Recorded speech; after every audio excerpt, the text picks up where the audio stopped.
I don't really understand what the issue is here with Google Hangouts anymore.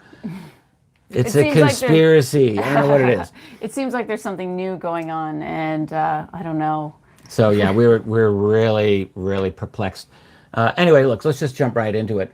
So for the last week, the last month, really the last year and a half, Yeah. ufology has been going upside down. This is a world turned upside down. And in the last couple of days, we've had more big news. The whole Wilson leak. We have. We're going to talk about that. It's like, you wake up every morning, you think, what's going to happen today? I know. Can you believe it's that place for ufology? I mean, why don't we close that door? yeah. Why don't you unhook that and people can see our... Tracey's going to fix that. I don't know how that happened. Welcome to our home. This is our awesome studio. You can see how professional we are. Okay. Plus, my daughter will probably come back in the next half hour. That's right. We don't want to see that. So, let's get back to it. Okay. Why don't we start with a timeline of everything that's happened? We'll quickly go over this, avalanche of things going on. Oh. I love calling it that because it really feels like that with so many things. So. Well, I actually don't have that. I could think of it in my head, but today is June 11th. Okay. Well, why don't you? Yeah. Well. Hit us with the timeline. So April 23rd, we had the Navy guidelines, right, which was a new guidelines for encounters with UAP. Okay. Let's just be explicit about that. May 22nd, we had the Pentagon spokesperson. And admitting that they were studying UAP. Okay, then May 26th, we had the New York Times article. This is really the best article that the New York Times has done on this subject up till now. I mean, they did a couple of articles back in December 2017 that were good, and actually that broke this open along with Politico. But no, I think what they did May 26th was actually a superior article. Maybe we'll get to talk about that a little bit. Keep going. Pilot testimony, So May 26th is only, 2 weeks ago? 2.5? 3 weeks, less than 3 weeks track ago. Of time. Right. And then the same day was that 30-minute Nimitz encounter. On YouTube. On YouTube, that little documentary that we talked about before. Right. Then on May 31st, we had the show Unidentified. On the History Channel, and this is all TTSA. So we're going to come in to dig into what TTSA is doing here. Right, so they did that. And by the way, we saw the first 2 episodes along with everyone else. Clearly very high quality show. Right? So there's people saying, this is an op because they're, especially the second episode, fear-mongering, talking about how the aliens are way beyond us. And that it's justifying military spending by getting everybody all upset. Right. But here's a response to that. Well, okay. So I would just say this. Everything that we've seen in those first 2 episodes are things that I've been writing about in every one of my books ever. So all the military encounters with objects that totally outperform our best jets. Yeah, absolutely, people. Because that's what's been going on since the 1940s and before that. And so what you have are military guys saying, if they're hostile, we're screwed. Yeah, no joke. If they're hostile, we are screwed. You're talking to military people. This is how they think about it. Is it an argument for increasing the military budget? I actually did not see that at all. Not even remotely. I'm sorry. If that's going to be your argument, you better find something better than that. Now, there is spin. There's definitely spin with what they're doing. Maybe we can come back to that. But my take on this is, the biggest problem that I think most UFO researchers would have is this fiction that we don't know what we're dealing with. Is it possibly extraterrestrial? And everything's in a vacuum. It's there's no previous attempt to understand this. Although, if you notice in episode 2, they get a little bit into cover-up. The Navy that's right. absconding off with, or someone taking all the data off the ship. So, I don't know. They're actually getting into a few political issues here, too, which I think were a bit of a surprise. But anyway, so that's unidentified. Yeah, surprised that they were able to talk about that. I still don't really understand that, but... I think a lot of people don't understand. What changed? Right. Something has changed. What changed? So I like changed it. you like your timeline here. What else do we have here? So something else here that came out, and I don't know the exact date it came out, but hey, it's part of this. Right. Is the New York Post web series, The Basement Office with Nick Pope. Right. So It's all around the same time. It's quite recent. The first episode of that is already pushing 200,000 views on YouTube. I didn't know And that. 180 something right now. And the Nimitz Encounter 30-minute documentary, I think, is 1,500,000. Wow. Yeah, like it's huge. Wow. It's huge. Wow. That's a very well done 30-minute piece, I have to say. Right. And so just if people, are skeptical about the New York Post web series, interesting, like this was a little quote from, I can't remember his name who was doing it. Even if you don't believe in UFOs, our government definitely does. Right. That's out of the New York Post piece. Which is something we've been hearing from you for a long time. But anyhow, if you look up the New York Post, there's an article Nick Pope wrote. It is called, where is it? Oh, maybe it's over here. I forget. Do you remember it? I forget what it's called. But anyhow, you can look it up. There's a couple different articles that were released. One was by him, one was by someone else. There was CBS coverage of Richard's older interview that we all saw in December 2017, but they updated that. So that was sort of re-released that same week. Then there was somebody else. I had a much bigger list, and this is my condensed list. We had so much frenzy trying to get everything working. So I don't know where I put it. Let's just keep moving here. So then we've got the leaks. I think that's the next thing. Yeah, of course it is. So I think we should start with this, actually. So there were, in the last week, really less, there have been 2 big leaks, and one is much bigger than the other. Yeah. But they both are very, they're obviously the same source. I mean, they're both leaks of Eric Davis's emails or notes. That's obvious. They're leaks. So the first one was a leak of, let's call it the alien autopsy email discussion. Right. And so you had a little bit of follow-up with that. I did. With, can I say? Yeah. With Kit Green. With Kit Green. So let's just talk about this. So everyone remembers the Santilli alien autopsy, which was on Fox back in 1997, 22 years ago. How about that? It actually came out in 95. And I remember back in those days, I was just researching, starting out, big commotion about this. And we don't need to go into the whole history of the whole of this shenanigans here, but what a lot of people have forgotten, I remember this very well, is back then there were many people, and they were smart people, who believed that alien autopsy video was genuine. All right? So just keep it in mind. It's easy to look back in history and say, total hoax. Yeah. Well, go back, rewind the clock and go back there. There were very, very detailed arguments back and forth on the authenticity of that video. You can research it all. I'll be writing about this in my 3rd volume of National Security State. I will. But basically, what we find is that emails were leaked. These were primarily from Dr. Eric Davis. And look, this is the whole NIDS crowd, National Institute for Discovery Science. These are Bigelow's people. So Eric Davis worked for Bigelow. Colm Kelleher, who was on the email list, worked for Bigelow.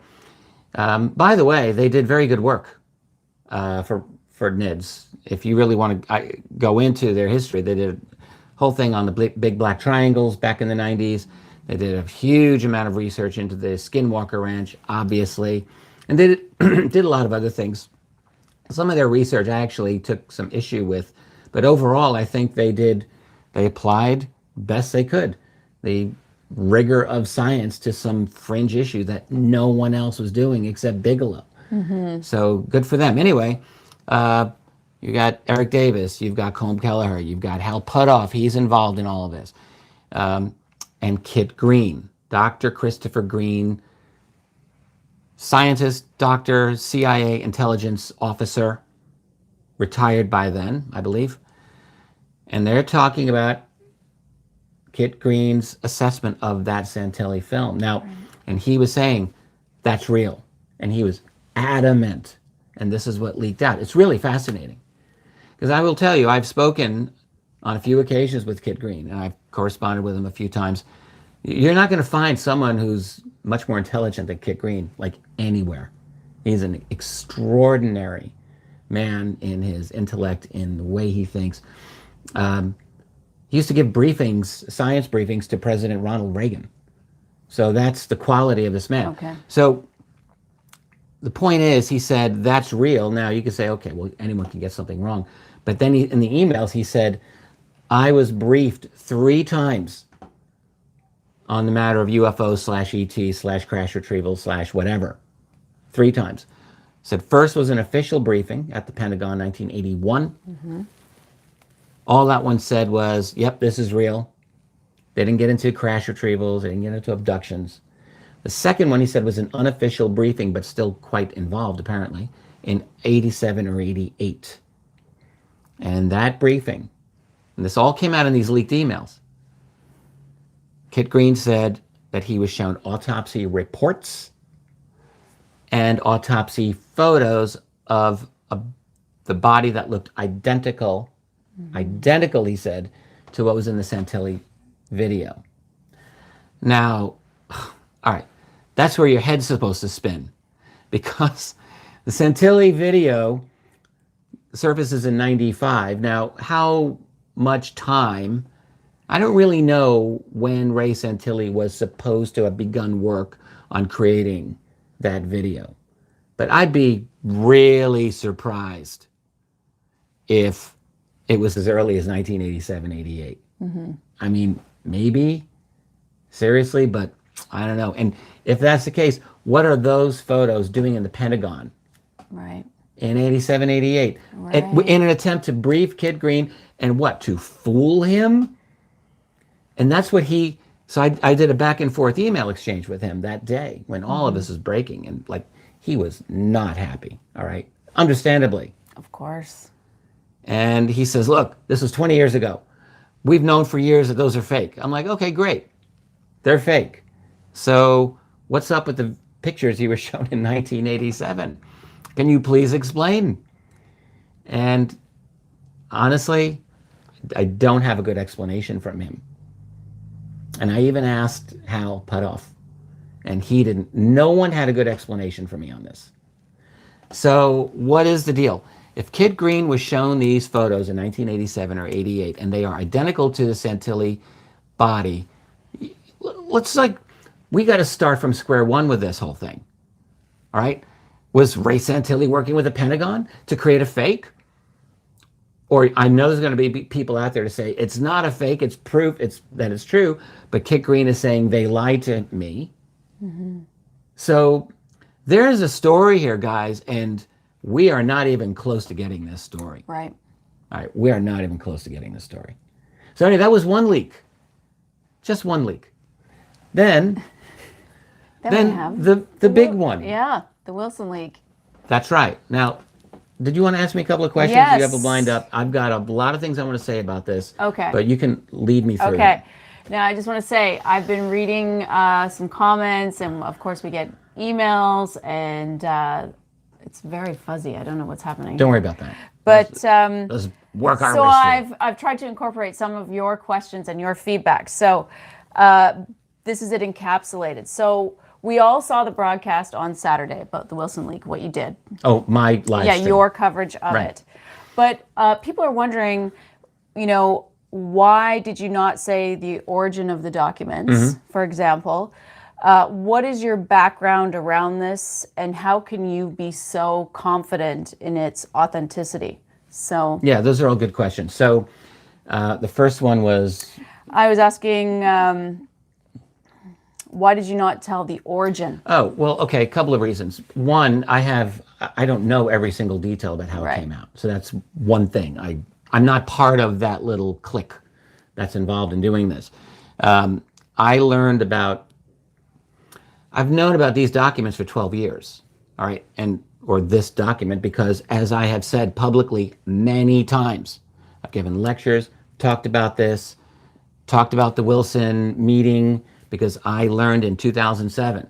And one thing I'm not going to say, sorry, is who informed me about this. I'm not going to give that person up. You can make your educated guesses. You might be right, you might not be right. Doesn't matter. However, what?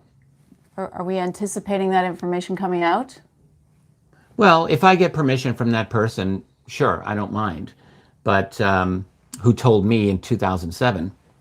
Point was, this was an individual who liked my work, said, here's something interesting, a little tidbit for you. And I learned that I didn't get Wilson's name back then. Mm-hmm. All I knew is that there was a briefing that was with Stephen Greer and Edgar Mitchell. Mm-hmm. Those are the only two names I had. I didn't know about Will Miller at the time. Mm-hmm.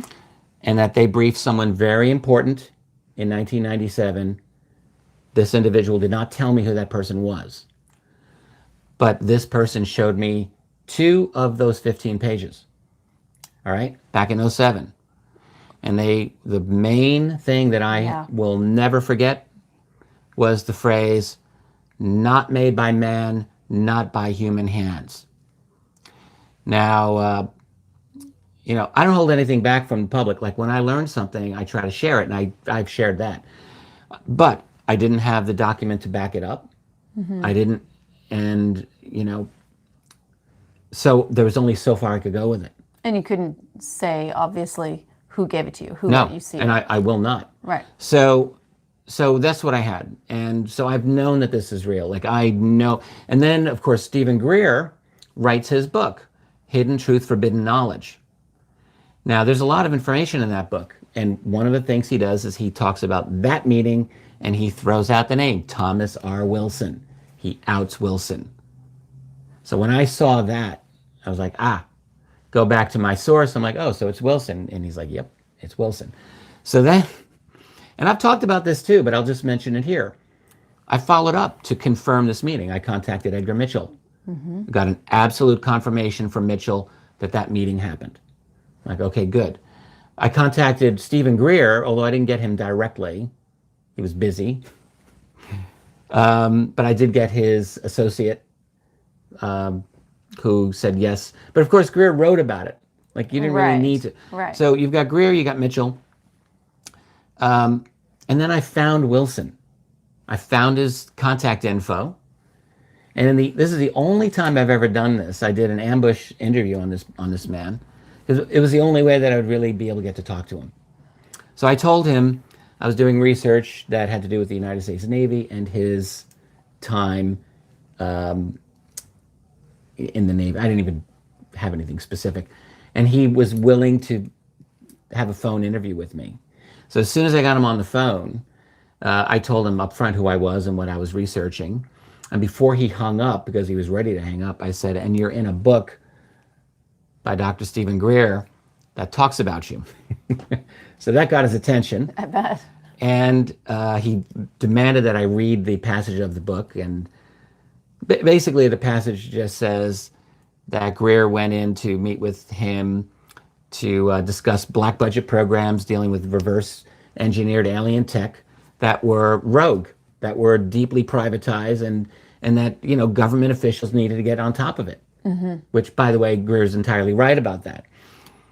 So when I read this to Wilson, and he says, well, after like 15 times saying my memory is foggy, he finally admitted. I said, look, sir, I'm just going to level with you.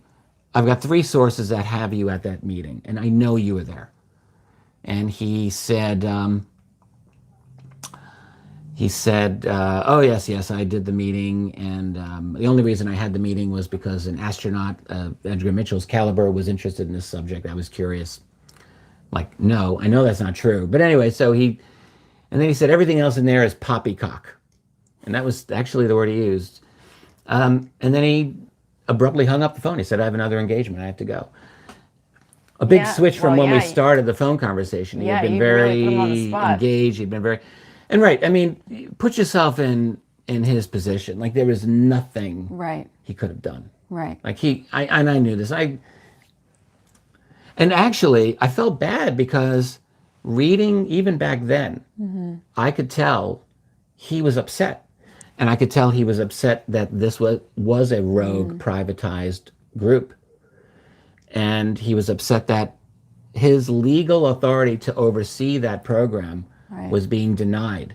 Right. So we can get into this a little bit more. If you don't know what we're talking about, you get up to speed and check out my last live stream that I did on Saturday, which is called the Leak of the Century, UFO Leak of the Century, and right. Yep.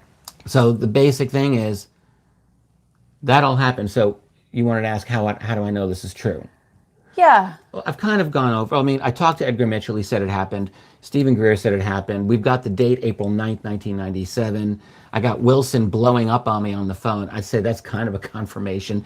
I have, and you've got the notes from Eric Davis, and you've got Davis clearly wanting to make this all go away. He issued a no comment. I think someone hit him up on Twitter about this. I mean, how much more do you want? Like, this happened. You have some confirmation that some people are upset about this. Well, Kit Green was obviously upset about his leak. And Hal Puthoff, I can just say, you know, I corresponded with him about this, and he is certainly not happy about it. He understands my position that I needed to talk about it, and he very graciously said, yeah, I mean, I get where you're coming from. But no, these guys are not happy about this leak, I can tell you that. They're definitely not happy, so... Okay, so here is another question from people, and by the way, we'll get back to Greer. That just caught my eye. People want to know about abductions because there was a big statement made about abductions, and no recovered bodies. I'm sorry, say that. I just saw this quote. Someone says poppycock is a popular drug on Alpha Draconis. Like, that's a dumb comment. Like, why are you making such a stupid comment? Okay, continue. Okay. Seriously, like, that's an embarrassment. Like, when people get into this type of a thing. What was your question? It was about abductions because at the end it talks about abductions, and you know, a lot of people are. Oh, okay. Well, abductions, no recovered bodies, and a lot of people from the community feel very differently. So people are asking if you would comment well, let me make on that. a minor correction. So at the end, on the last page of those 15 pages, right? You know, all of these are. The whole 15 pages came about because Eric Davis was sitting with Wilson in his car for a little more than an hour. They talked, and out of that conversation are these 15 pages of notes. Right. And that conversation was in 2002. So it was 5 years after Wilson's meeting. Okay. So at the end of it, Wilson says, I met with a new person in charge. His name was Gansler. And he was now in charge of overseeing the special access program. I think he was in charge of SAPCO, if I'm not mistaken, the Special Operations, Acquisitions, and Technology, overseeing the black budget. So wait, just because you just did that really fast, and you explained this to me earlier because I wanted to understand it. So SAPCO is this body that oversees everything that is black budget, essentially. I think so. I mean, this was how it came through in those notes, and that's what it looks like. That is an oversight body of these special access programs that are, you know, off limits to Congress, off limits to public inquiry, and so forth. Okay. So anyway, he meets with Gansler, and he just says to Davis, yeah, Gansler told me UFOs are real, alien abductions, so-called alien abductions are not. Didn't say anything about bodies. There's nothing about bodies in any of these 15 pages. That's interesting. It's all about reverse engineered alien tech. Okay. So what you got is highly compartmentalized stuff here. Just because they're not talking about bodies in these 15 pages doesn't mean that there are no alien bodies. It just means this particular contractor that Wilson had his meeting with, that they were not talking to him about alien bodies, and that's really all we can say about it. Okay. So, and the fact that, you know, this guy says to Wilson, alien abductions aren't happening, like, my attitude is, you know, that and $1.50 get you a cup of coffee in most restaurants. Like, it doesn't really mean much to me. Right. It doesn't mean that it's true, and it doesn't mean that he might be truthful, he might not be truthful, but... Well, it sounded to me like the people who were running this, the private company that was running this, did not want Wilson to be involved. Wilson wanted to be in on it. They wouldn't let him in on it. So, yeah, there was, absolutely. So it sounds like they were, you know, downplaying it. It's just how it sounds. Like, oh, yeah, it's been really slow going. You know, we're not going very far. We're not getting very far with the reverse engineering. Right. Yeah, that could be a whole line. They're just selling them a line. Nothing to see here. You know, that's what it kind of sounds like to me. Nothing to see here. I would agree with that. I think that, I mean, we do not know, first of all, how many of these programs there are. We know that Wilson ran into this one. Right. All right. So on this particular one, it's really fascinating stuff here. I mean, he talks to the program manager, the security guy, and the lawyer, the corporate, the legal expert. That's the team. They call themselves the watch keepers, the gatekeepers, because they'd been almost completely outed sometime earlier during a Pentagon audit, and the auditor actually they had to read him into the program to some extent because apparently they couldn't get rid of this guy. So since that time, they said they really talking about Wilson. They couldn't get rid of Wilson. No, prior to Wilson. Okay. These three guys told Wilson that they were almost outed sometime earlier. See. Okay. So anyway, yeah, I mean, what Wilson really learned is you've got a private corporation, because he looked at the list of the people who are in, and he says it's all of this private company. Like there was hardly any DOD personnel. There were no congressional people. There was no one from the White House. Right. So this is what he expected. He expected it to sort of be his side of things, and it was absolutely not. It was a private corporation. Yeah, it was completely dominated by them. And incidentally, this is totally in line with what few studies we have of special access programs. They've all concluded that those programs are dominated by the private contractors, not by the DoD liaisons or the Pentagon people. That's interesting. And this, it is interesting. Yeah. Because if you think, like, let's say...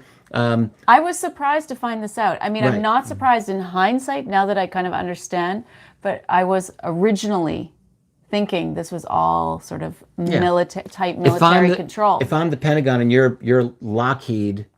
Yeah. I pay you a lot of money to build things for me. So who's really in charge here, right? People might think, oh, well, the Pentagon's in charge. Wrong. That's probably not true. It's Lockheed or Boeing because they've got the billions of dollars. And when all those generals retire, where do they go work? They go to work for those big contractors. So there you go. When we were talking about this before, you made the point, that's where all of these top-level engineers and scientists are, right? They're in the private companies already. Yes, correct. So that's one of the reasons why they're after them there. There was a comment. I don't usually watch the comments, but we're doing this on the phone. I can see him doing this. Someone wrote that Stephen Greer's claim is that 70% of all these special access programs are dominated by transnational corporations. I don't know that for a fact, but I would not doubt that. And it's important that he would say transnational, multinationals.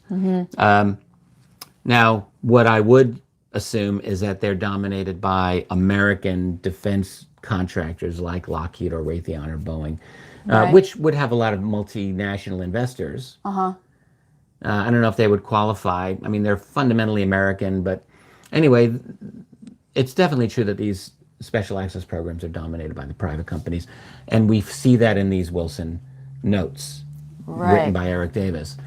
So anyway, I think, look, I can't talk about the origin of these, but I will say one thing. I know one thing about this, which is it's a generality, and I am not at liberty at this time to get into it. And look, that's just how it is. First of all, it's not for me to say. All right, I'm not involved. Like whoever did this leak, and by the way, Jimmy Church did an interview with Michael Hall yesterday. He's Grant Cameron's attorney. And it's not really clear to me who did this leak. It's very kind of wishy-washy and mealy-mouthed. And I'm not trying to criticize Michael Hall. He seems like a good guy, but the fact is, it's not clear who did this leak. I don't think he did it. Now, there's one connection that we have had in all of this, and someone who sent me these documents about a little over a month ago, and I'm like in there with Grant Cameron thinking, this is a big thing. What do we do with this? Right. I knew that this was going to come out, and Grant didn't want to leak them. I didn't want to leak them. That's the truth. Right. But how they came out, that will be, give it a month. This is what I was trying to get you to tell them. It'll come out. You believe that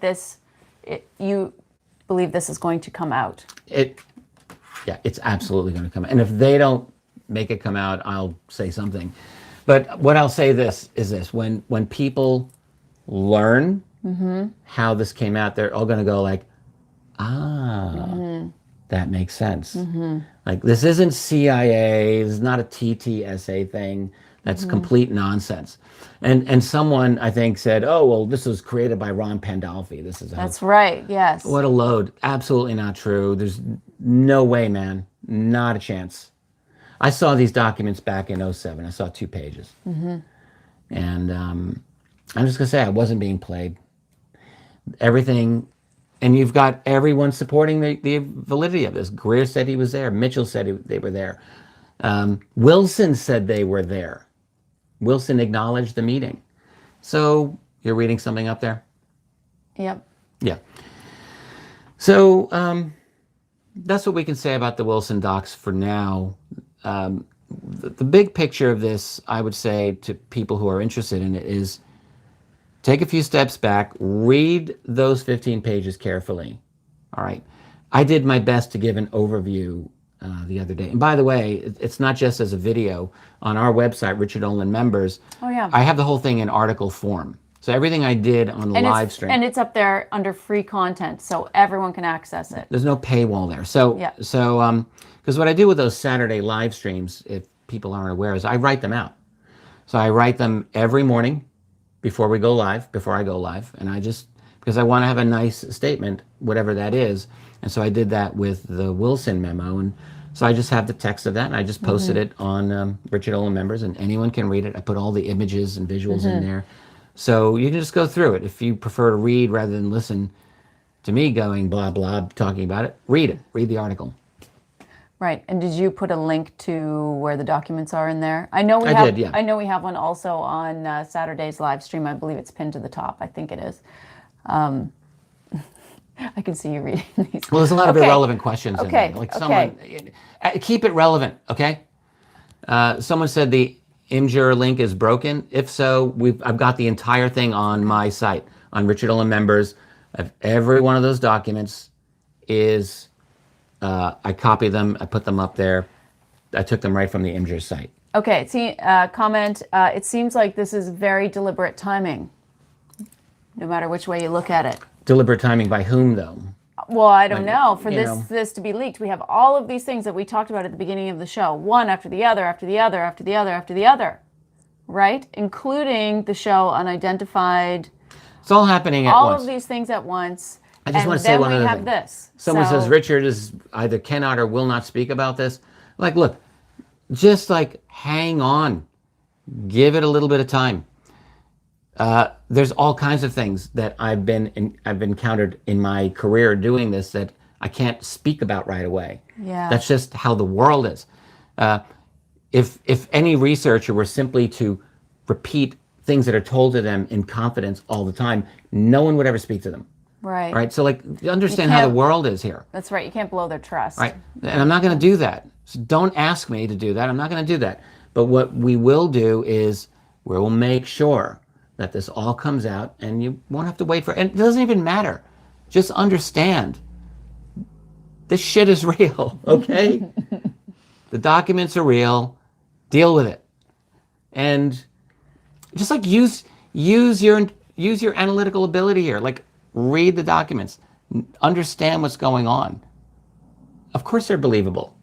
Absolutely. So there you go. All these people are like screaming, it's an op, it's an op. Like, I just sometimes want to roll my eyes so far back up that they go into the back of my head and throw up my hands and think, okay, everything's an op. Why is everything an op? Because someone was in the CIA once? Like, that makes everything... Like, we're at a point in our society where, honestly, think about this. Everyone is looking at everyone's motivations before they're even listening to what they're saying. Like, don't you think this is getting like things backward? So if someone's on the other team and you know you're in opposition to them and they say something, isn't it still best to like hear what they have to say first? Mm-hmm. And then you can assess their motivations and all of that. But we have everyone just screaming it's an op, like what, without even offering their idea like what the op is. Like, what's the op? Mm-hmm. And what would be the purpose of the op? Like, I've talked about controlled disclosure for a long time. All right. And I think that's what's happening. Right. So you've got a couple of things happening. Okay, First of let's all, talk about it. we're not dealing with a monolithic structure. So it's not a situation that the CIA controls every single thing. That's baloney. The CIA controls as much as it can, not as much as it wants to. It would like to control everything, but it will control everything that it can. But we have a world with a lot of different people in it. And not everyone, we don't agree on everything. So isn't it obvious? Read the alien autopsy emails. Read the Wilson memo. And what you see is a group of people. You see Dr. Eric Davis. You see Hal Puthoff. You see Kit Green. You see Robert Bigelow. You see Colm Kelleher. John Alexander, who's referenced in them, but he's not part of the conversations. All of these guys, they all know each other, right? And what's really going on here? I'll give you my take on what's going on. I think we'd love to hear that. You know? What I think is you got a bunch of guys who they all know each other. They get along sometimes better with they don't all get along perfectly, but they get along enough that they're all into this subject of UFOs. They all know it's for real. And they're all trying to work their way through the labyrinth. In my opinion, I don't think they're in the inner circle. I don't believe it. Maybe Kit Green might be the closest because of his official government position. I think they all know a lot. Guaranteed, Hal Puthoff knows a lot. Guaranteed, Kit Green knows a lot. All of them know a lot. Eric Davis. But they're comrades here. Do they have executive authority? I don't think so. They are trying to work their way and understand. And I think with Admiral Wilson, I think they hit a home run because they were able to get Davis to have an interview with Wilson. Somehow that was arranged to talk with him. And then what did they do with that information? It went nowhere except amongst themselves. Edgar Mitchell was part of that group, by the way. Right. You got Puthoff, Kit Green, Edgar Mitchell, right? Yep. And they're just trying to find this out for themselves. When I corresponded with Mitchell about this back in 2007, right?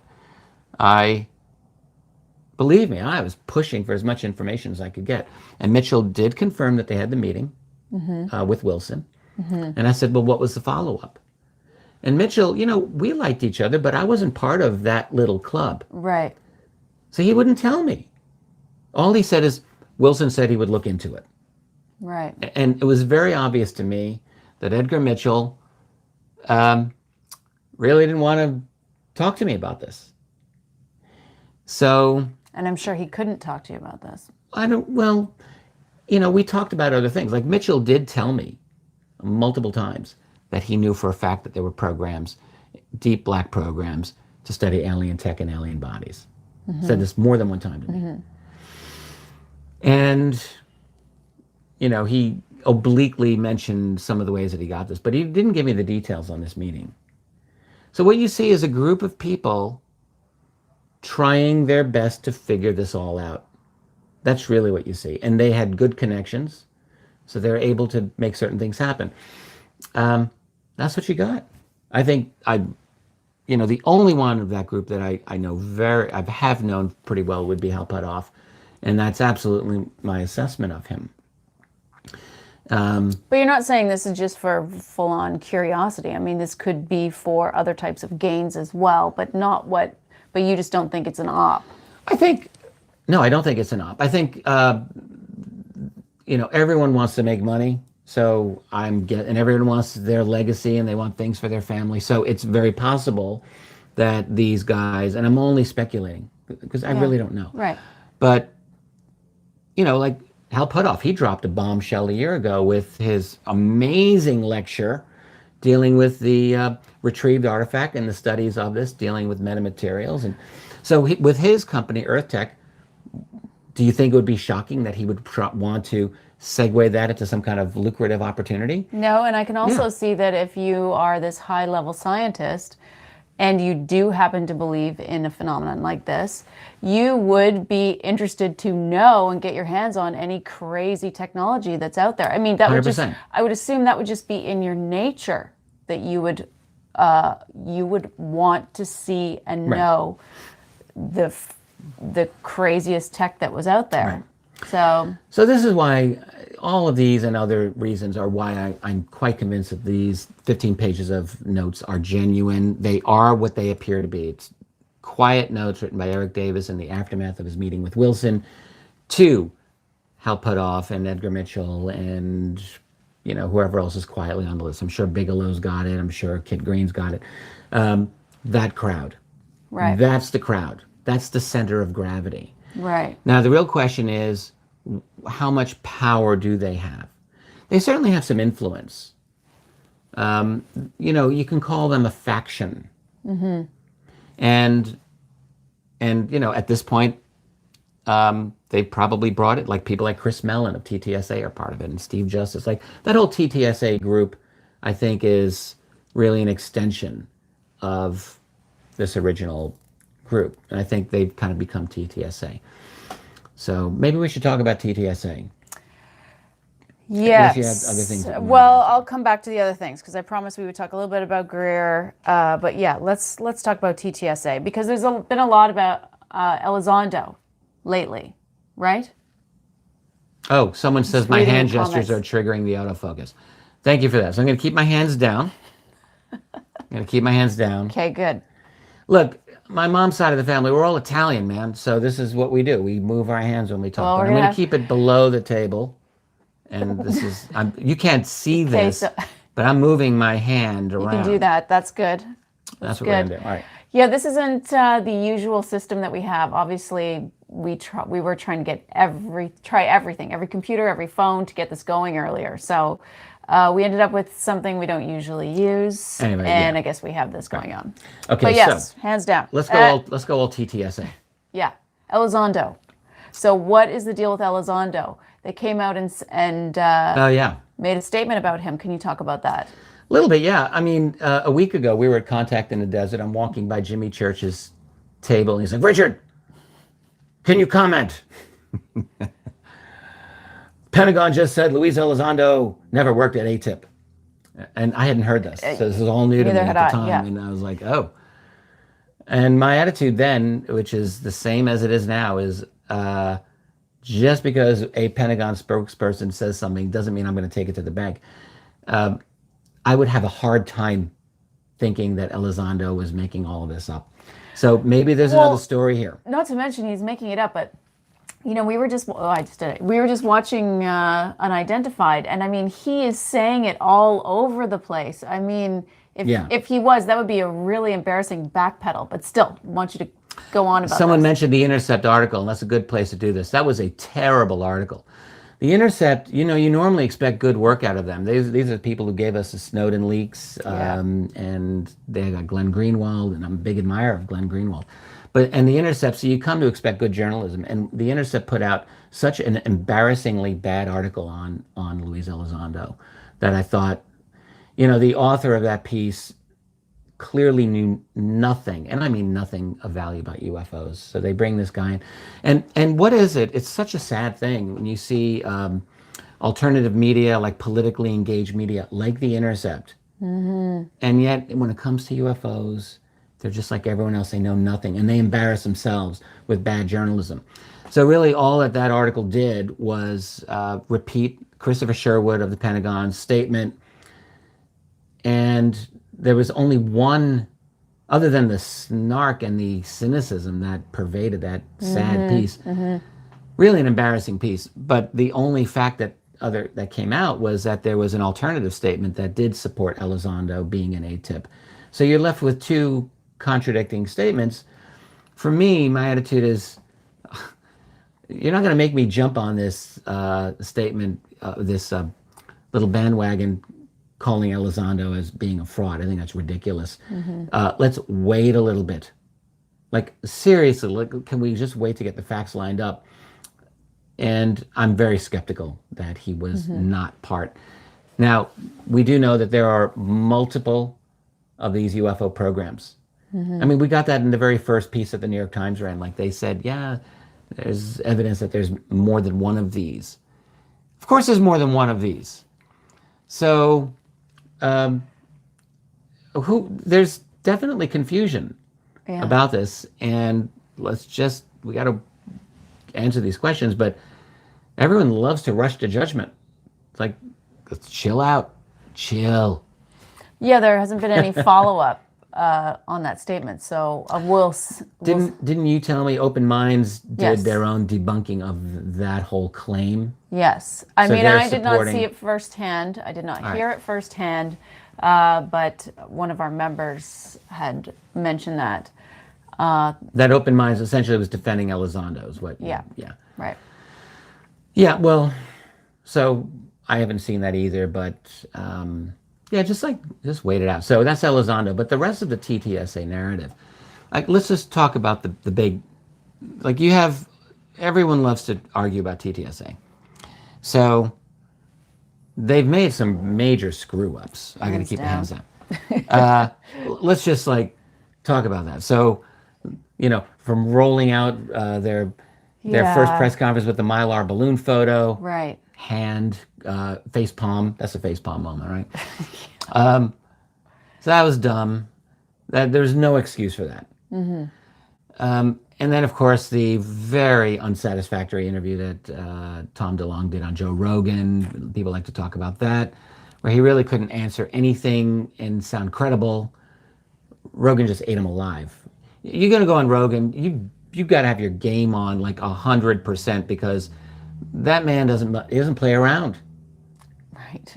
He does not mess around. So go in there, be real, and be authentic. Anyway, so TTSA did that. And then, you've got the critique of Tom DeLonge's book, Secret Machines, which is, Tracey's keeping my hand below the horizon here. This is very unusual. I would never be a newscaster, because they just have their hands down. They don't move their hands. I don't know. It's not for me. Anyway, Secret Machines does have this theme as well of the military, the good guys. ETs are a threat. And so people are very critical of that. So I guess I would just say this. You're going to get that when you're dealing with military and intelligence people, obviously. So the real question we should ask is, A, what have they provided since they've started? Yeah. Okay, so let's do a little checklist. If it were not for TTSA, none of those New York Times and Politico pieces would have happened. That's right. Now, what about the Navy guidelines? Ditto. So TTSA was 100% behind that, and all you have to do is read the text, and they reference Christopher Mellon and Lou Elizondo in that. So they're putting that. They're also behind, I'm pretty sure, I'm just guessing here, when a year ago when George Knapp over at KLAS TV in Las Vegas released a memo that was clearly out of Bigelow Aerospace when they were doing contracting work for ATIP. It was a fascinating memo talking about the incredible capabilities of these objects, outperforming anything we've got.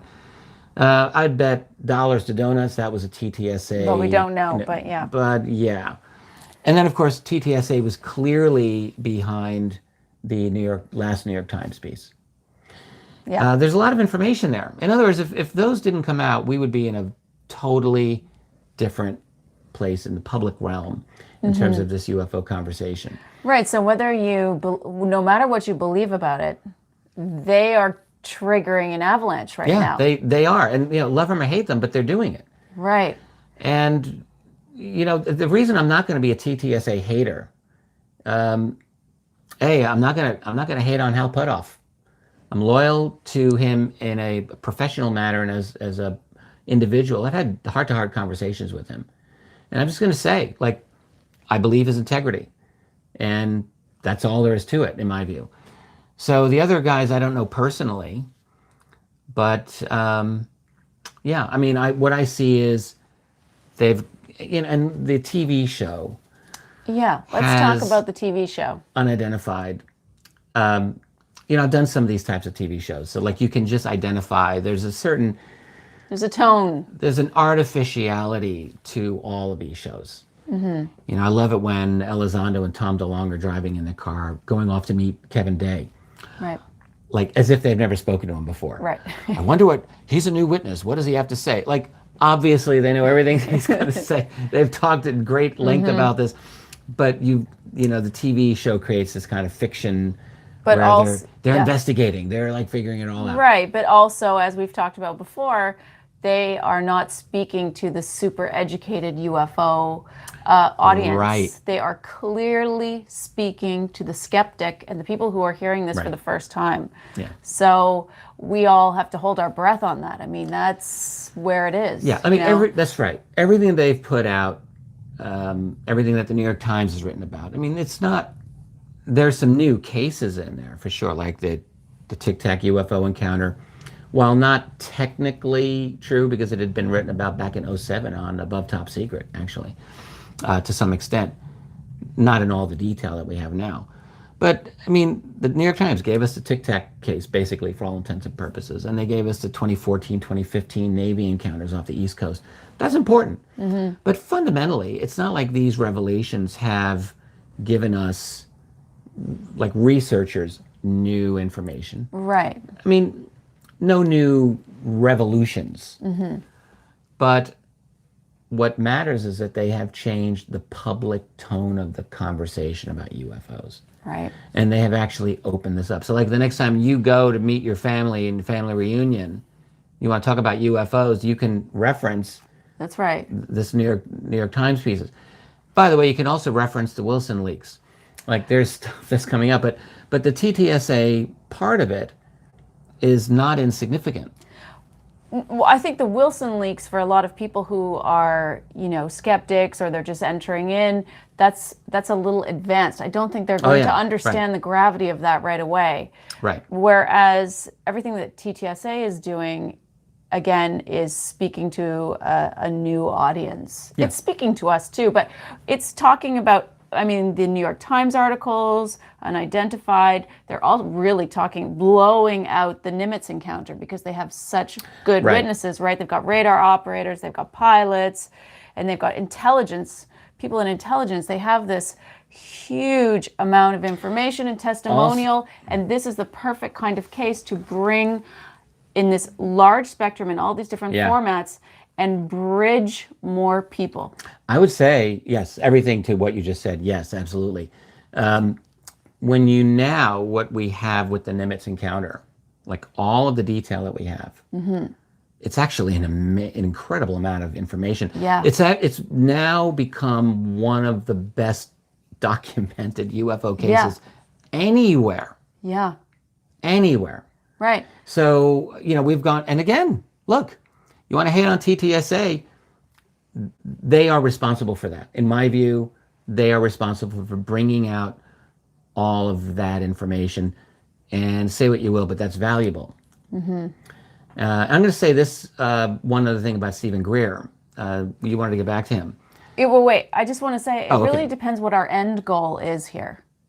Like, is our end goal for everyone to believe in this phenomenon? Like, is that what disclosure is? Because if that is what disclosure is, then they are working towards that. Like, they are taking us there. Yeah. Now, there's a controlled element. I'll get back to Greer in a moment. There's a controlled element to this whole narrative, what they're doing. Which we realize. Yeah. So it's, we can't have it all. Right. I think we all know that. There are two explanations for what they're doing, in my view. One is it's total control. They're going to roll out a full disclosure and never get to the cover-up, never get to abductions, never get to reverse engineer technology. Terrible. It would be. Yeah. And I have openly speculated that this might be the case. Right. I don't know that that's going to be the case, though. This could be a stage. This could be stage one. It could. And think about how difficult it would be. Yes. Let's say. I know what you're going to say. Yeah. Let's say we are going to try to roll out UFO disclosure. Right. Like I've tried. I've written books, and guess what? Hasn't worked. So he's really having trouble with the hands. The hands. Okay.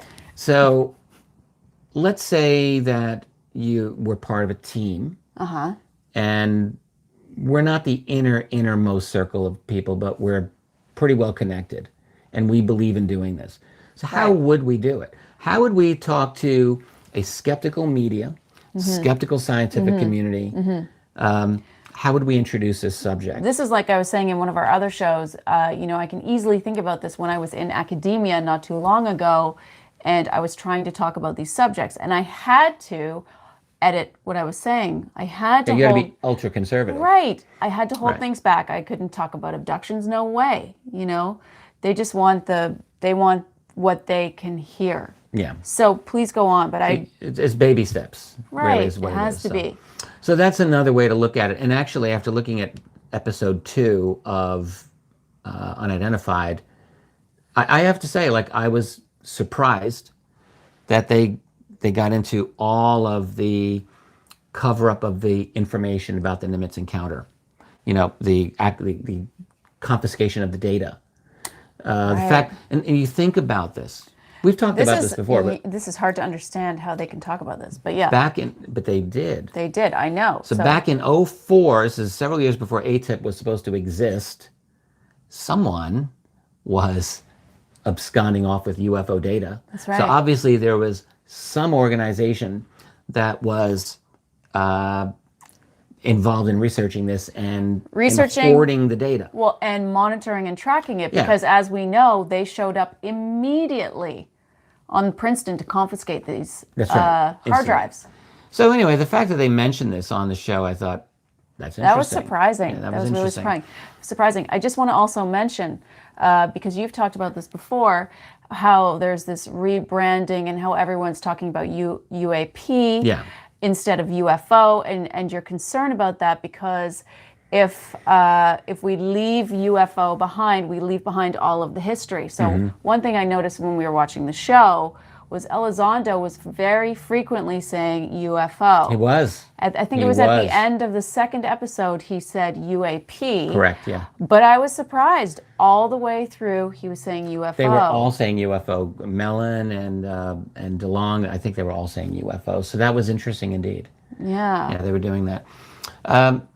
So anyway, I just want to make one comment about Stephen Greer in all of this, because really it was Greer's meeting in '97 that got this whole snowball started. Yeah, that's on my list. Please.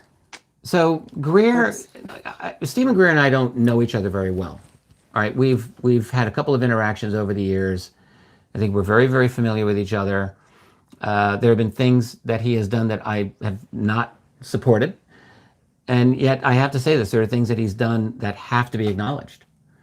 You look at UFO researchers in the 1990s, and you would be hard-pressed to find any that have had more of an impact than he did in that decade. And that's the fact. And I mean, it's kind of an amazing thing to think about. In 1994, he actually does meet with the director of the CIA, James Woolsey, and other high-powered people. And maybe it wasn't a formal briefing as he described it. That's, I think, a liberty, but he did it. Like, who gets to do that? Right. Talk about UFOs. He was making the rounds in DC in the 90s. And it wasn't only Wilson that he talked with. And Greer's given lectures, and he's talked about, like, all of these other meetings that he's had. And he did. I mean, I think to the extent that anyone's able to corroborate, they've been able to do it. He's had these meetings. These really happened. So that's kind of amazing. And then, culminating in the 2001 press conference, which Right. I could critique it. People have critiqued it. But the fact is, it was a heroic, Still. it was a Herculean event. And you got to give him credit for that. The whole CE5 initiative that he's done, I'm going to be honest, I've had very mixed feelings about the legitimacy of that. Some people swear by it. Okay, so I'm not going to argue with him about it. His point, and I've heard him say this, is that it was the CE5 initiatives in the 90s that got the attention of the higher-ups. Maybe that's true. Maybe there's a different story there. But the fact is, I mean, there are people who really will hate on him, and there are people who will worship him. And I just feel that all of us are complex creatures, all human beings. And sometimes researchers will do things that you agree with, and sometimes they'll do things that you don't agree with. But the things that he has done have been quite significant. You know, there's a lot of other people who are supposedly in our field who do a lot of grandstanding, but the difference is they're totally irrelevant. Greer is not irrelevant. He's done many, many relevant things in this field, and it's like when he makes statements, I, for one, I'll listen because I want to know what he's up to. So I think that the event of '97, look, that was a significant thing. That was all his initiative, as far as I can tell, and give the man some credit. Right. So I'll say that. Okay. I don't agree with a lot of the other interpretations he has Right. of the UFO phenomenon. Let me just make that clear. But I'm not going to dismiss the things that he has done just because I disagree with what I think that I disagree with other things that he said. Okay. I am going to ask you a question, and I'm just going to check over here with Michael, okay? Sure. So back to the Wilson leak and these documents. For people, unless you see a question you want to answer, No, but sorry. it's moving so quickly we can't read it. How do you think, a lot of people think this is potentially the smoking gun that we've been waiting for.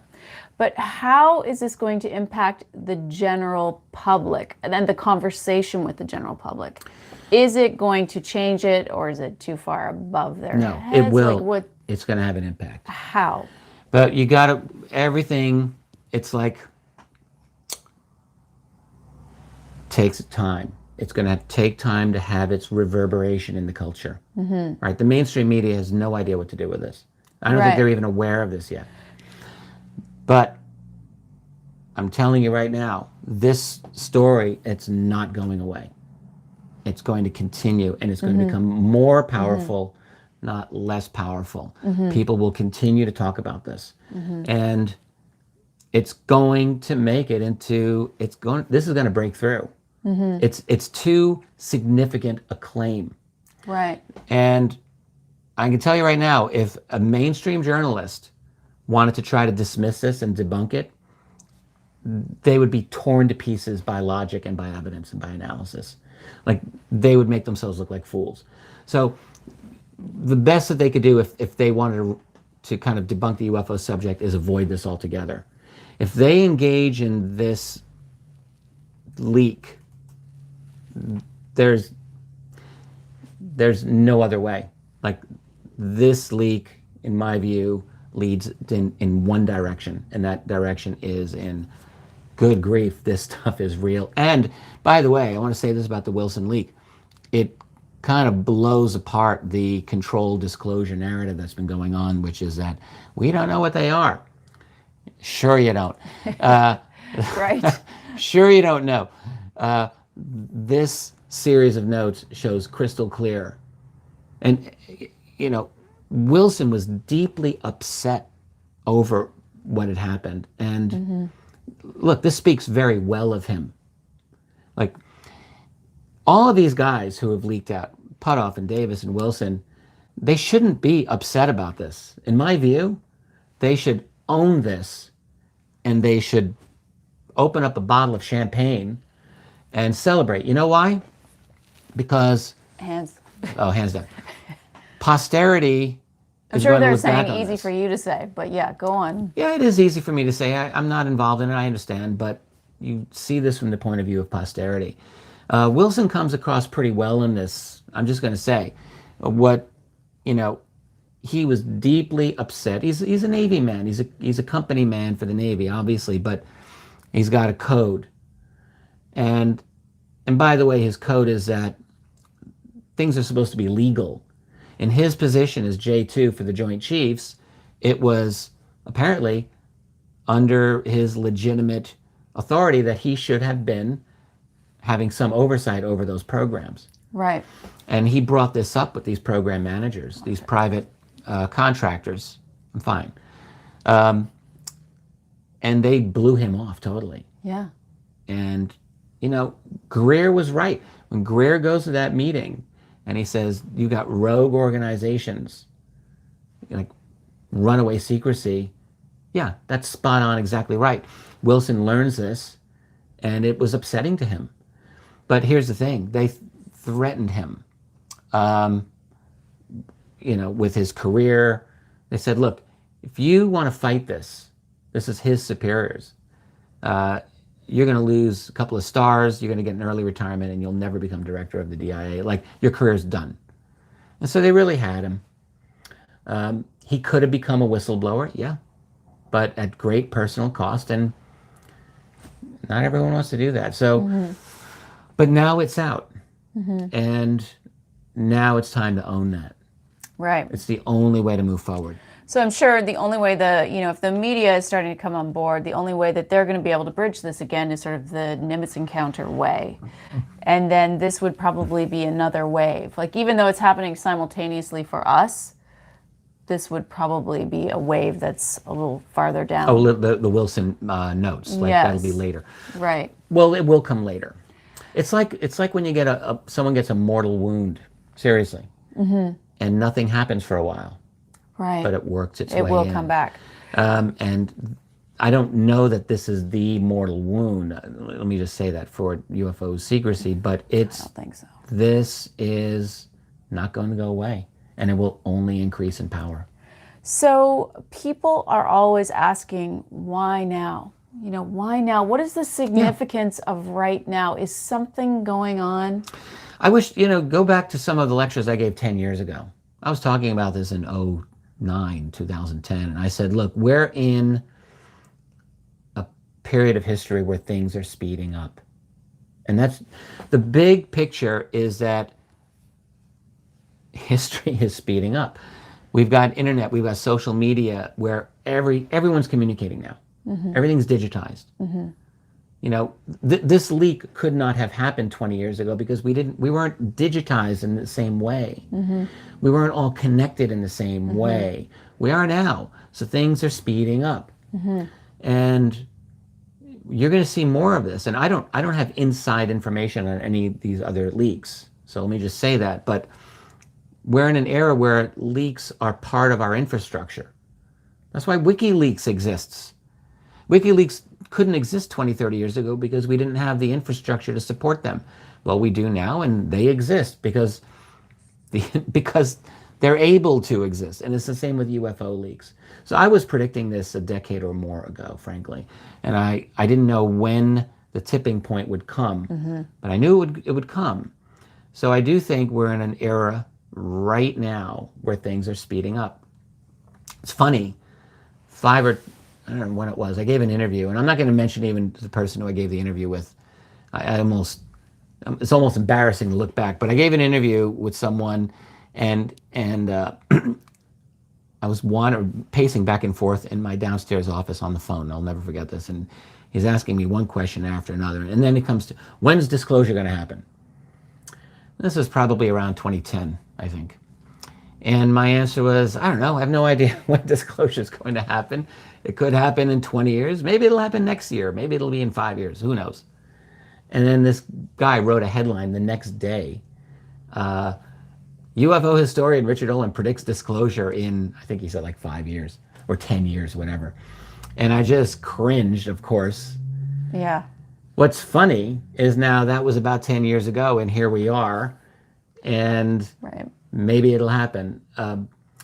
I don't know that we're in the disclosure moment yet, but it's obvious to anyone with a little bit of perspective. We're in a very different place now than we were a year ago, to say nothing of 2 years ago. 2 years ago, I was looking at the UFO field thinking, where are we going? Like, Right, we're just there really spinning seemed our to be wheels. like this big stall out, right? I think everybody was feeling that way. did. There was nothing really new going on. People were commenting on that. There was infighting happening, and it just seemed like this big stall. And here we are, we're actually in this momentum. I mean, it's Right. really picking up speed, and there's still all this like, rah, rah, rah, is it Well, not, is it this? But it doesn't, you know what, ultimately, does it matter what it is? Because it's happening, we're here. Right. We're in at least this, as someone said, Art Bell used to call it the quickening. Oh, okay. Well, the infighting's Things are never going to rolling. stop. Yeah, So there'll yeah. always be infighting because there's always egos, and that's just how it is. So, but the real thing is, look, we still have to keep our eye on the ball here. In other words, I've said since forever, and I will continue to say, do not trust the New York Times. Don't trust those people. Don't trust that newspaper. These are the people who gave you weapons of mass destruction back in '02 and '03, and they lied, and they knew they were lying. They give a lot of other disinformation over the years, and of course, just look up Operation Mockingbird, guys. They're part of the system. Having said all of that, when they put out radically different information on UFOs than they've done in the last 70 years, and they're giving genuine information, which they are doing, our job is to pay attention and not automatically debunk, but ask ourselves what's happening. Yeah, why are Right. they all of a sudden doing this? And not Yeah. jump to conclusions either. So I don't pretend that I have every answer here, but I would say it looks to me that someone has made a decision. This is what I really want to know. We were talking about this earlier today. Did someone give a green light? Right. I mean, it seems like it. I agree. You know, a year ago, Hal Puthoff gives I've talked about this speech many times. This is an important speech. And he said here, things that I'm saying, like I couldn't have said recently without going to jail. Yeah, Like he said this openly. it did. So the question is, what changed? And I don't know what has changed. Like, someone made a decision to say, you can say these things now. Yeah. And the question is, if you're going to try to do a controlled or limited disclosure, which I think may be part of the plan, but that's a risk as well. Like, you've got to recognize, if you're going to do that, there's a big world out there, and there's a lot of other researchers out there, there's a lot of other voices out there, and yes, you can try to control them through, you know, censoring YouTube and all of that, which, yes, that's happening. But it's not happening 100%. There are alternate voices out there, and, you know, if you're going to try to do a limited disclosure, there's no guarantee that that's going to stay limited for an indefinite period of time. This was the argument that Bryce Zabel and I had when we wrote AD after Right. disclosure, which is like, how do you do this a little bit? You start rolling this out and making it official, more and more official acknowledgement. It's going to be hard. So we're not at the official moment where a U.S. president is making it, but we're getting to a point where, you know, we're getting closer to that, where you've got these very prominent people, these former insiders or maybe current insiders stating that it's real. I mean, think about like 5 years ago, 10 years ago, researchers were dying for people like that to say something. Right, right. They're like dying for, like, where are the insiders going to come out and be the whistleblowers, like the genuine, not the make-believe whistleblowers, the real whistleblowers. Where are they? Well, guess what? Here they are. Like, they're actually now doing this, and you've got half the community seemingly saying it's an op, it's disinfo.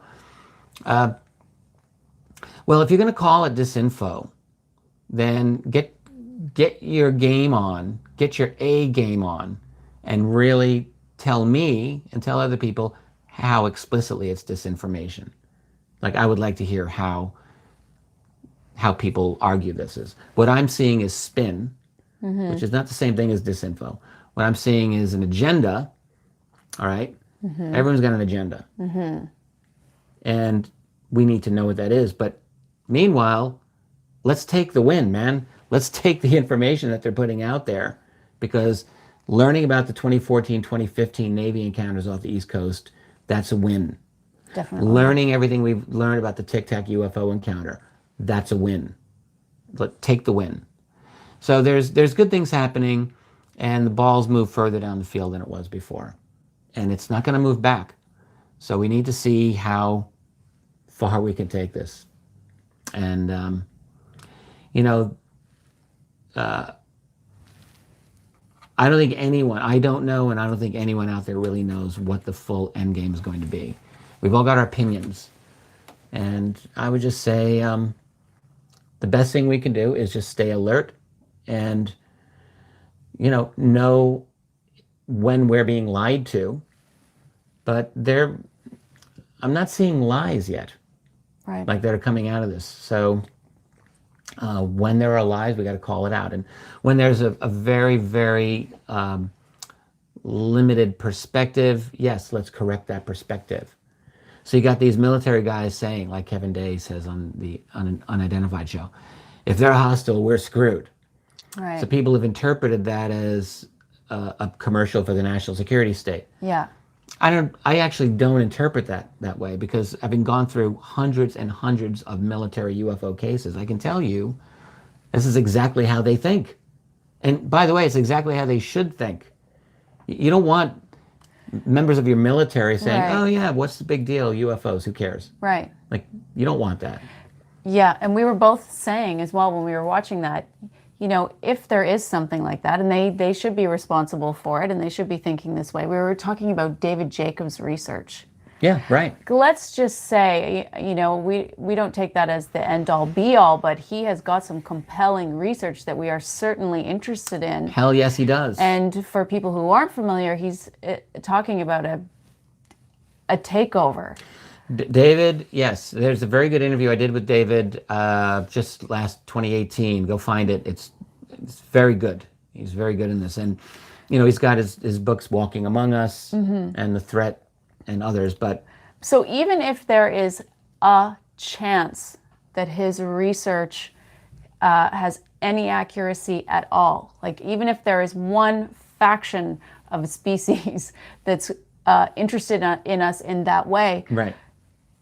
We probably do want someone to be able to be looking at this. Yes, absolutely. To have a program that is looking at this, even if they're hiding it from us, Absolutely, of course we do. So, this isn't, I guess I just think what we need a balanced approach to this. So be critical, but being obsessively trying to critique every little thing as thinking everything's automatically. I think that's paranoia right there. And be critical. If a prominent researcher wants to debate me on this, like, I would debate them in a heartbeat on these matters. So, like, if there's someone that really wants to talk to me about this, I'll talk to you about this, and we can have this whole thing out in the open and have an open discussion about it. I would be probably up for that, because I think we should be having conversations about this all the time. Yeah. So I'm noticing we've been going for quite a long time here, even though we started very late. Well, I think it's been an hour and 20 minutes, and that's right. We always intend to go an hour or less, and we go about an hour and 20 minutes. So we started really late for those of you who didn't join at the beginning. So we haven't been going 2 hours here, but I think it's probably a good time to wrap it up. Are there any other questions or points that you wanted to mention? Let me look at my notes here. No, we pretty much covered everything, but again, let me look at my notes. Talked about the Wilson League. We talked about the alien autopsy, everything with TTSA. Oh yeah, one other thing that came out as a result, and I'm going to just tack this on for TTSA, was Put Off Speech, where he mentions these 38 papers that and this is really him working under Bigelow for ATIP back in those days, where he solicited papers on advanced physics and technology from on 38 different subjects from scientists around the world. Right. And this was he actually said this, almost like a sneaky way of getting these scientists to help figure out UFO technology. He didn't tell them that this is part of a UFO program. Right. He said, look, I would like you to give an assessment of your field circa 2050. Right. What will it be like? And those papers came in, and in fact, he mentioned it in his lecture. Stephen Aftergood of the American Federation of Scientists got wind of this and FOIA'd the Pentagon for those papers and got the titles, and wrote a very uninspired and incorrect piece on how this is foolish, wasted money on Star Wars fantasy technology. Stephen Aftergood, you could not be more wrong. Those papers are extremely important. And one thing Puthoff told me, they're in a server called the JWIX servers. I forget what the acronym stands for. It's military. He said these 38 papers collectively are considered like the Bible of future tech. And they're the most sought after papers, at least at the last time he checked on that server. So that was another thing. And then we don't have all of those papers out, but it's like more information, more drops being left. So fascinating times. And the year's not even half over. I know. We're halfway done. I know. I'm curious what will happen in a month from now. Hopefully a lot. I know that we all want that. So I'm just looking. So just checking. I'm looking at some of the other notes here. We talked about one of our members at Ritual and Members asked this question. What about all the other video clips Elizondo said he has? And why why only grainy clips and nothing better? Thank you for grabbing that. Yeah. So I don't know directly, but it has been well known that he has said there's a lot more than those 3 videos that they've left out. So what's the deal? And the footage is a lot longer than what was released. Yeah. Well, the deal is that Elizondo's not in charge of declassifying these things.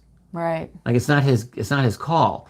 So they are aware of these videos. They know them. They have them because they've got clearance for them, but they're not cleared to release them. They've got to go through the channels to get them released. So I don't know who's in charge of that process, but the TTSA guys are not. That's not their domain whatsoever. And then why are they so grainy? Well, I don't know how to speak to that. Those videos, I know that they come with other types of data and information connected to them. Aren't they? Isn't it a form of radar? So it's not. I mean, I don't know. Some of them are infrared. Right. Right. And so yeah, I don't know how they come out. I mean, they are what they are. Well, because I think they're looking for heat signatures and things like that. So. Yeah. Sorry, I just heard something going here. Right. I don't know. I mean, I would love to know if they're recording it in regular footage, regular normal video as well. I know that they were saying that certain radar wasn't able to pick them up. Right. From the Nimitz encounter. Right. And so they were able to get some of this footage. So I don't know. That's a great question, and I wish we knew more about it. Yeah, we don't have all the answers. I certainly do not have the answers. So maybe sometime you could interview Kevin Day and ask him about that. Someone, I'm just seeing a comment, and I don't know what to make of it. A gentleman says, I'm retired Navy, and he said the footage was altered.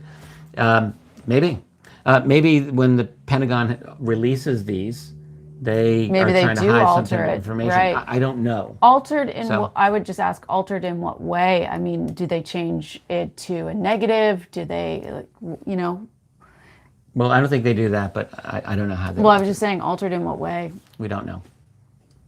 Okay. So there we go. I think we're going to wrap this up. Yes, we are. It's been fun. Took us a little while. I had more technical issues getting this live stream done than any other that we've ever done, by far. Yeah. Like, by far. Oh, yes. We've never had this happen before. I don't know if YouTube's doing something new. I don't know if, Google Hangouts would not work. It would load to 99% every time and not go to 100%. And it was like, ugh. So we hung in there. We got it done. You guys hung in there. Right. Thank you so much for following us over to this. It's amazing to have you all here with us. So we thank you. You reading it? I'm just looking at the comment. This is the first. I never look at chat. Well, we don't, but because we're doing it on a phone, it's right there, and we try not to look at it. But and it's also, just so you know, it's moving so quickly. It's hard for us to grasp anything. So if we're just staring at you blankly, we're trying to catch it.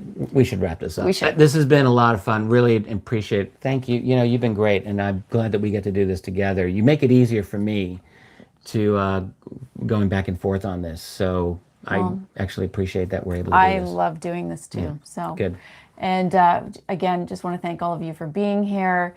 One way that you can help support Richard's research is just to subscribe to the channel. YouTube. to the YouTube channel. It's That's free. right. Just It hit is free. subscribe. Yeah.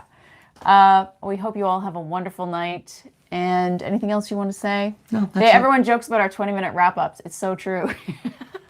Oh, We they did do that, yeah. Do go on. We do. It's like in the old days, I'd watch all my relatives leaving the house with the hour-long goodbyes. You know, it takes forever. Yeah, exactly. That's how it is.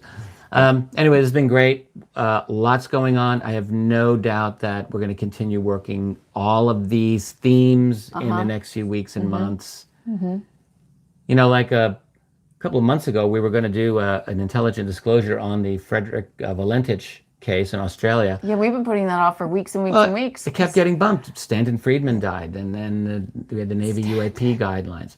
Stanton should be alive for this. This is It's such a tragedy. I mean, he It's too spent bad. his whole life, you know, trying to get to this point, and it happened Yeah. immediately after he passed. yeah. It's Well, you know, he was a key part of moving us to where we are. So I know that even by the end of his life, he took a lot of pride in that, and I think he had the satisfaction of knowing that the day would come. yeah, yeah. So he did. But anyway, the Valentich case just keeps getting pushed back. So we'll get to it when we don't have this to talk about. Right. We'll come back to it. It's a fascinating case. You do want to hear about it. Even if you know about it, you still want to hear about it. That's right. But I think for now we should probably wrap it up. Should I just see people are saying that the closet door is opening behind us? Yeah, we've got something trapped in there probably. That's right. It's. Just wanted to add a little spooky to I the can show. see it. It does look like it's open. I know it does. All Okay. right, everything here is so haphazard. Like that's just the craziness about it. But what can? Yeah. It is how it is. Right. All right, everyone. It's been great. If you like what we do, subscribe to the channel, like the video, smash the button, and we'll catch you next time. Thank you so much for being here with us. Thanks for everyone for your support. Later. Have a good night.